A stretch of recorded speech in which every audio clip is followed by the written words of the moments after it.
ভারতের দিল্লির বিধানসভা নির্বাচন আজ। কেন্দ্রশাসিত অঞ্চলটির ৭০ বিধানসভা আসনে চলছে ভোট গ্রহণ। নির্বাচনের দৌড়ে রয়েছে আম আদমি পার্টি, বিজেপি ও কংগ্রেস। ১০ বছর ধরে ক্ষমতাসীন আম আদমি পার্টিকে হারাতে মরিয়া বিজেপি এবার সর্বশক্তি নিয়োগ করেছে কেজরিওয়ালের দলকে হারাতে।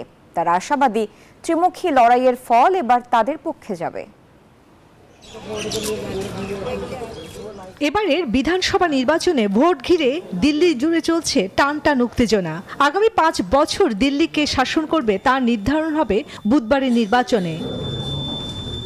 গত ১০ বছর ধরে ক্ষমতাসীন আম আদমি পার্টি ৭০টি আসনেই লড়ছে। অন্যদিকে বিজেপি প্রার্থী দিয়েছে ৬৮টি আসনে। দুঃখদ হাদসা হুয়া হ্যায়। ভোটের দৌড়ে রয়েছে ভারতের প্রধান বিরোধী রাজনৈতিক দল কংগ্রেসও। দিল্লিতে বিধানসভা ভোটে বিজেপি শেষবার জিতেছিল ১৯৯৩ সালে।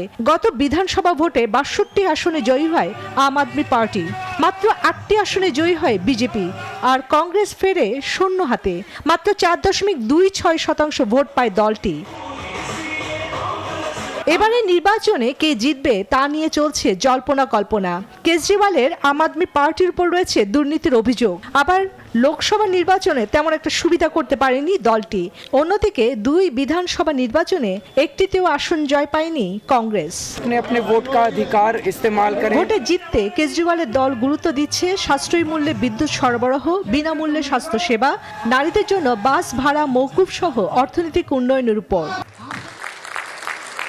অন্যদিকে নারীদের নানা সুযোগ সুবিধা বৃদ্ধি, বয়স্ক ভাতা ও দরিদ্র জনগোষ্ঠীর জন্য পুষ্টিকর খাবার সরবরাহ সহ নানা প্রতিশ্রুতি দিচ্ছেন বিজেপির নেতারা। দিল্লির ভোটের ফল প্রকাশ হবে ৮ ফেব্রুয়ারি শনিবার। চন্দ্রানী চন্দ্রা, নিউজ 24।